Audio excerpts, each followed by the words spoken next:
الحقيقة جيميناي زعلان مننا عشان احنا دخلنا شات جي بي تي في كذا مثال عملي في الحلقتين اللي فاتوا.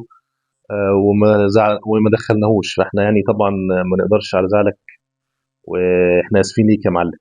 ولا يهمك يا باشا. أنا مقدر الظروف وكلنا فريق واحد. المهم إني أشارك وأفيد المستمعين. سؤالك بقى كان إيه؟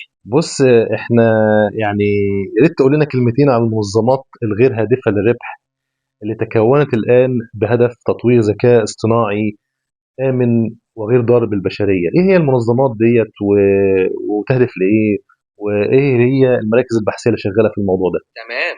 في منظمات كتير مهمة شغالة على الموضوع ده، زي Open AI قبل ما يبقى ليه جزء ربحي، ومؤسسة Future of Life Institute.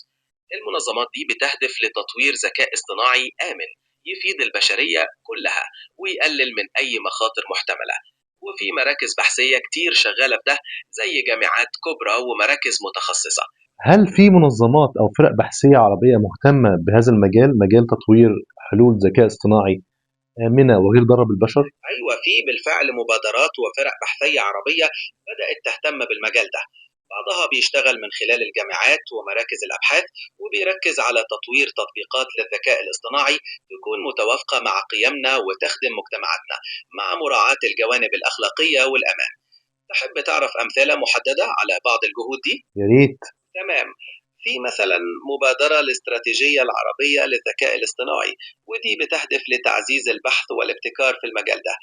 كمان بعض الجامعات زي جامعات في الإمارات والسعودية ومصر عندها مراكز بحثية بتركز على تطبيقات الذكاء الاصطناعي وأخلاقياته. تحب تعرف تفاصيل أكتر عن أي جهة من دول؟ المساهمات بتاعت الجهات دي مساهمات نظرية، يعني بيتكلموا في الأخلاقيات، ولا هل طلع من عندهم نماذج ذكاء اصطناعي متوافقة مع الأهداف ديت؟ هل طلع من عندهم أكواد أدوات ذكاء اصطناعي من هذا القبيل؟ مساهمتهم متنوعة بين الأطر النظرية والأبحاث وتطوير بعض النماذج والأدوات. يعني بيشتغلوا على بناء أسس أخلاقية وقانونية للتعامل مع الذكاء الاصطناعي، وفي نفس الوقت بيطوروا حلول ذكية تراعي المعايير دي، زي نماذج مفتوحة المصدر أو أدوات للتحقق من الأمان. تحب تعرف تفاصيل أكتر عن مشاريع بعينها؟ والله ده شيء مشرف. متشكر جدا. الشرف ليا ومبسوط إني شاركت معكم.